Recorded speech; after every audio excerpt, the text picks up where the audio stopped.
ഞാൻ ഈ വീഡിയോ ഇടുന്നതിന് കാരണം വെച്ചാൽ ഇത് സബ്സ്ക്രൈബ് ചെയ്യാനോ ലൈക്ക് ചെയ്യാനോ ഷെയർ ചെയ്യാനുള്ള ഉദ്ദേശത്തിലല്ല. സത്യം പറഞ്ഞു കഴിഞ്ഞാൽ ഇത് റാന്നി, അതായത് കേരളത്തിലെ പത്തനംതിട്ട ജില്ലയിൽ റാന്നി വില്ലേജ് ഓഫീസിന് സമീപം നടന്ന ഒരു വീഡിയോ ആണ്.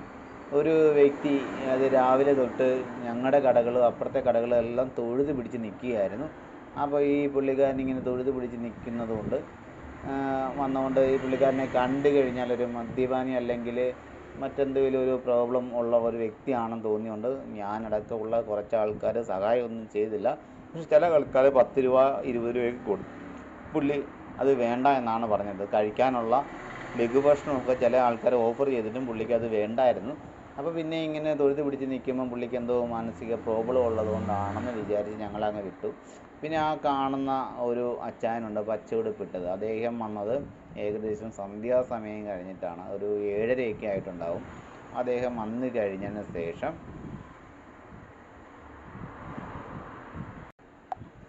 അപ്പോൾ ആ അച്ചായൻ വന്നതിന് ശേഷമാണെങ്കിൽ ആ പച്ച ഉടുപ്പിട്ട നിങ്ങളുടെ വീഡിയോയ്ക്ക് ആദ്യം കാണുന്ന ഒരു അച്ചായനാണ് അത്. പുള്ളിക്കാരൻ വന്നതിന് ശേഷം ഈ തൊഴുത് പിടിച്ച് എന്താ സംഭവം എന്ന് അന്വേഷിച്ചപ്പം പുള്ളിക്ക് സംസാരശേഷിയില്ല. പുള്ളി ആംഗ്യ ഭാഷയിലും ഈ ഇംഗ്ലീഷൊക്കെ സാമാന്യം അറിയാം, അതുവഴിയും ഹിന്ദി ഒക്കെ കേട്ട് കഴിഞ്ഞാൽ മനസ്സിലാവും.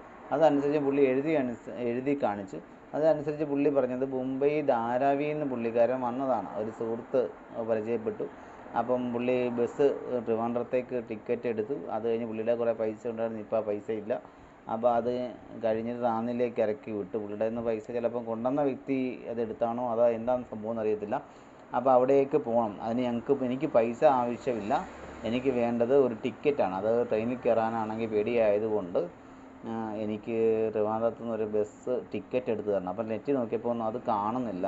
അപ്പോൾ ട്രിവാൻഡ്രത്ത് ചെന്നതിന് ശേഷം മാത്രമേ ആ ടിക്കറ്റ് ഒരു ബസ് ഫുള്ളാവുന്നതനുസരിച്ച് എടുക്കാൻ പറ്റത്തുള്ളൂ. ഈ വ്യക്തിയുടെ സത്യം പറഞ്ഞാൽ ID പ്രൂഫ് ഇല്ല. അപ്പോൾ ആണെങ്കിൽ സത്യം പറഞ്ഞാൽ പൈസ വേണ്ട എന്ന് പറഞ്ഞുകൊണ്ട് മാത്രം ഞങ്ങളെല്ലാവരും കൂടി കുറച്ച് പൈസയൊക്കെ നിർബന്ധിച്ച് പുള്ളിയുടെ കൈ കൊടുത്തു. വന്ന അച്ഛൻ 1000 രൂപ കൊടുത്തു.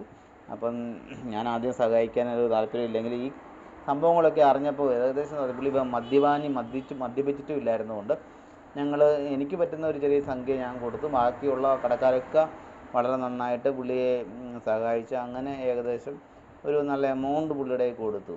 അപ്പോഴും പുള്ളി അത് മേടിക്കുന്നില്ല. ടിക്കറ്റ് മതി എന്ന് പറഞ്ഞുകൊണ്ടിരിക്കുകയായിരുന്നു. അപ്പോൾ രാത്രിയായി, എല്ലാവർക്കും വീട്ടിൽ പോകണം. അപ്പം പുള്ളിക്ക് ആ നിർബന്ധിച്ച് ഞങ്ങൾ ഏൽപ്പിച്ചിട്ടുണ്ട്. അടുത്ത ദിവസം പുള്ളി വരുവാണെങ്കിൽ നമുക്ക് ആരെങ്കിലും സഹായിക്കാമെന്ന് വിചാരിച്ച് ആരെങ്കിലും ബന്ധപ്പെട്ട പുള്ളിക്ക് ആവശ്യമുള്ള ഹെൽപ്പ് ചെയ്യാമെന്ന് വിചാരിച്ചിട്ട് ഞങ്ങളങ്ങ് പോയി. സത്യം പറഞ്ഞാൽ ഈ പുള്ളിക്കാരൻ പൈസയൊന്നും ആഗ്രഹിക്കാത്തതുകൊണ്ട് ഞങ്ങൾ അങ്ങനെ അങ്ങ് ഹെൽപ്പ് ചെയ്യുന്നേ ഉള്ളൂ. പിന്നീട് നമ്മുടെ നഗരത്തിൽ കുറേ ആൾക്കാരിങ്ങനെ വരുന്നുണ്ട്, വെട്ടിപ്പും തട്ടിപ്പും. അതുകൊണ്ട് നമുക്ക് എന്തുമാത്രം സത്യമുണ്ടെന്ന് അറിയത്തില്ല. സത്യം പറഞ്ഞാൽ ഈ പുള്ളിക്കാരനെ ഇനി അപ്പോൾ അടുത്ത ദിവസങ്ങളിൽ നിങ്ങളുടെ നാട്ടിലോ അല്ലെങ്കിൽ മറ്റുള്ള ഏതെങ്കിലും സ്ഥലത്ത് വെച്ച് കാണുകയാണെങ്കിൽ ഈ വീഡിയോ ഷെയർ ചെയ്യുക. ഷെയർ ചെയ്തതിന് ശേഷം ഞങ്ങൾ പറഞ്ഞ ഈ കാര്യങ്ങൾ എല്ലാവരോടും പറയുക. കാരണം വെച്ചാൽ നമുക്ക് അറിയില്ല ഇത് സത്യമാണോ ഇല്ലയോ എന്ന്. ഒരു മനുഷ്യൻ്റെ അവസ്ഥ കണ്ടിട്ട് ഇവിടുത്തെ നാട്ടുകാരെല്ലാം കൂടെ സഹായിച്ചതാണ്. പക്ഷേങ്കിൽ പുള്ളി പറഞ്ഞത് പുള്ളിക്കൊരു വൈഫുണ്ട്, ഒരു കുഞ്ഞുണ്ട്. ആ കുഞ്ഞിനെ കണ്ടതിന് ശേഷം ആഹാരം കഴിക്കത്തുള്ളൂ എന്നാണ് ആംഗ്യ ഭാഷയിലൂടെയും എഴുതിയൊക്കെ കാണിച്ച് നമുക്ക് മനസ്സിലായിട്ടുള്ളത്. അപ്പം ഞങ്ങൾ ആഹാരമൊക്കെ മേടിച്ചിട്ട് പുള്ളിക്ക് അതൊന്നും വേണ്ട.